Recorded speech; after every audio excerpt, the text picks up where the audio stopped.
प्रकार के फल फूल लगे हुए हैं और खग मने पक्षी, मृग मने हिरन और सारे बनचर जो भी हैं इधर उधर जो भाग फिर रहे थे, घूम फिर रहे थे, देखने में बड़ा मनमोहक हुआ।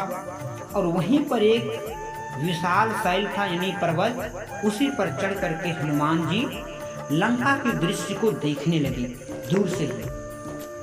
उमान कछु कपि के अधिकाई, प्रभु प्रताप जो काल ही खाई। गिरि पर चढ़ी लंका ते ही देखी, कहीं न जाए अति दुर्ग विशेषी। शिव जी कहते हैं यानी उमा न कछु कपि कै अधिकाई, मने शिव जी कहते हैं कि हे उमा, इसमें बानर हनुमान की कुछ बड़ाई नहीं है, यह प्रभु का प्रताप है जो काल को भी खा जाता है। प्रभु प्रताप जो काल ही खाई, प्रभु का ये जो प्रताप है जो काल को भी खा जाता है। हाँ, और पर्वत पर चढ़ करके उन्होंने लंका को देखा तो वो दुर्ग जो किला था रावण का, उसका वर्णन कौन कह सकता है बताइए, कुछ वर्ण ही नहीं जाता है उसका शोभा, ऐसा किला है। अति उतंग जल निधि चहु पासा, कनक कोट कर परम प्रकाशा। वह अत्यंत ऊंचा है, उसके चारों ओर समुद्र हैं, सोने के परकोटे, चार दीवारी का परम प्रकाश हो रहा है, सोना जैसा एकदम प्रकाशमय हो रहा है। कनक कोटि विचित्र मणिकृत, सुंदराय तना घना। उच्च हट हट सुभट विधि, चारु पुर बहु विधि बना। गजबाज खच्चर निकर पदचर, रथ वरुथनी को गने। बहुरूप निश्चर जूथ यतिवल, सेन वर्णत नहीं बने। मतलब विचित्र मणियों से जड़ा हुआ सोने का परकोटा है, उसके अंदर बहुत से सुंदर सुंदर घर हैं, चौराहे, बाजार, सुंदर मार्ग और गलियां हैं, सुंदर नगर बहुत प्रकार से सजा हुआ है। हाथी, घोड़े, खच्चर के समूह तथा पैदल और रथों के समूहों को कौन गिन सकता है। अनेक रूपों के राक्षसों के दल हैं, उसकी अत्यंत बलवती सेना वर्णन करते नहीं बनती है, ऐसा शोभा था लंका का। वन बाग उपवन वाटिका सर, कूप वापी सोहहीं। नर नाग सुर गंधर्व कन्या, रूप मुनि मन मोहहीं। कहूँ माल देह विशाल शैल, समान यतिवल गरजहीं। नाना यखारण्य वीरहीं, बहुविधि एक ये कन तरजहीं। वन, बाग, उपवन, फुलवारी, तालाब, कुएं और बावलियां सुशोभित हैं। मनुष्य, नाग, देवताओं और गंधर्वों की कन्याएं अपने सौंदर्य से मनियों के भी मन को मोह लेती है, ऐसी सुंदरता है वहाँ का। कहीं पर्वत के समान विशाल शरीर वाले बड़े ही बलवान मल्ल यानी पहलवान गरज रहे हैं। वे अनेकों अखाड़ों में बहुत प्रकार से भिड़ते और एक दूसरे को ललकारते हैं। ऐसा वर्णन जो है हनुमान जी पर्वत पर से ही देख रहे हैं, ऐसा वर्णन। करि जतन भट कोटिन्ह विकट, तन नगर चहु दिसि रचहीं। कहूँ मनिष मानुष धेनु खरयज खल निशाचर वचहि एहि लागी तुलसीदास इनकी कथा कछु एक है कही रघुवीर सर तीरथ शरीर नहीं त्यागी गति पैहि सही। मतलब भयंकर शरीर वाले करोड़ों योद्धा यत्न करके बड़ी सावधानी से नगर की चारों दिशाओं में रखवाली करते हैं।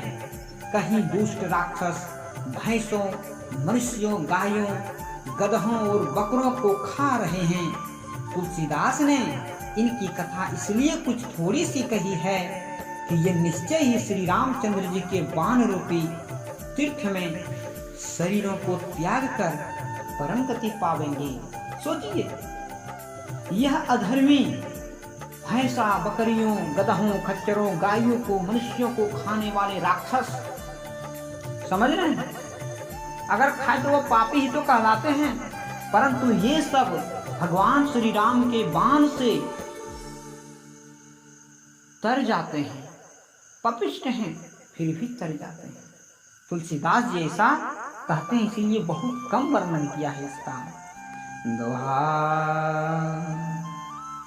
पुर रखवारे देखी बहु कपि मन किन्ह विचार अति लघु रूप धराऊं निसी नगर कराऊं पैसार सियावर रामचंद्र की जय पवन सुत हनुमान की जय।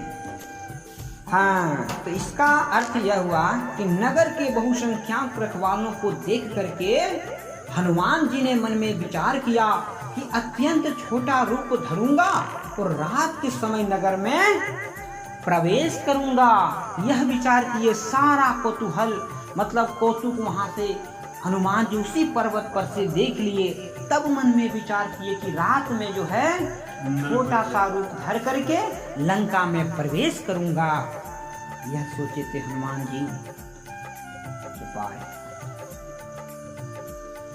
मसक समान रूप कपि धरी लंकहि चले सुमरि नरहि नाम लंकिनी एक निशिचरी सो कह चले सिमोहि निंदरी।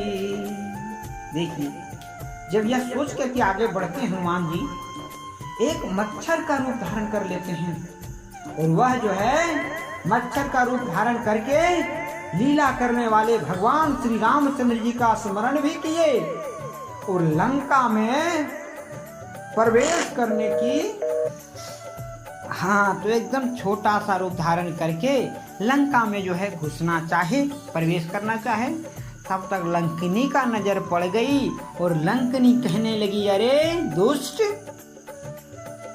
तुम मेरे आंखों में धूल झोंक करके कहाँ जा रहा है? हैं? बिना पूछे तू कहाँ चला जा रहा है? तब देखिए कहते हैं, जाने ही नहीं मरम सठ मोरा मोर आहार जहाँ लगी चोरा मुठी का एक महाकपिहानी रुधिर बमत धरनी धन मानी।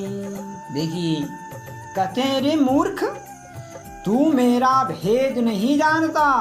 मैं तेरे जितने भी चोर आए हैं मैं सबको अपना आहार बना लिया। इतना जब सुने हनुमान जी तो तुरंत जो है सो अपना शरीर विस्तार करके एक मुष्टिका उनको प्रहार किए, लंकिनी को। जब एक मुष्टिका प्रहार किए तो तुरंत बल से रुधिर बह गए उनके मुंह से, लुढ़क गई वह पृथ्वी पर। पुनि संहारी उठी सो लंका जोरी पानी कर विनय सशंका जब रावण ही ब्रह्मवर दिन्हा, चलत विरंच कहा मोहि चिन्हा। देखिए, जब उसको एक मुष्टिका लग जाती है और पृथ्वी पर लुढ़क जाती है, फिर अपना शरीर को संभालते हुए किसी तरह उठती है,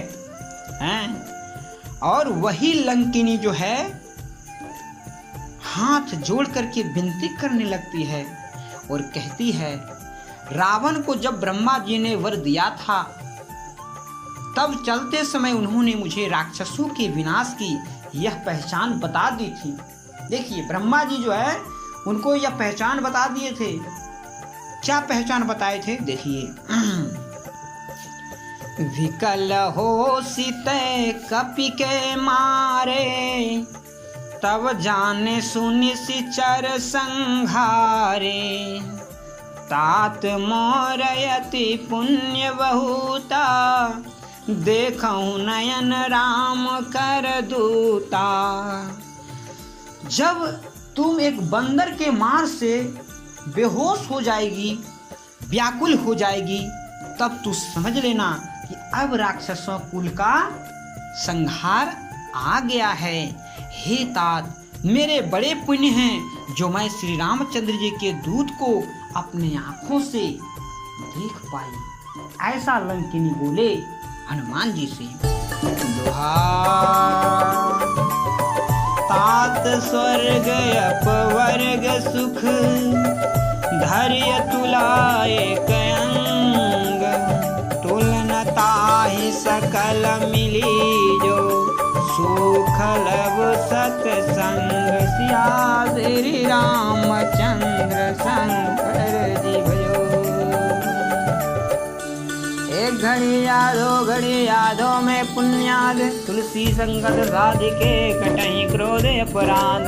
आज कथा इतना ही भयो सुनहु वीर हनुमान, जो जन जहाँ से आई के जाए करहूँ विश्राम। सियावर रामचंद्र की जय, पवन सुत हनुमान की जय, उमापति महादेव की जय।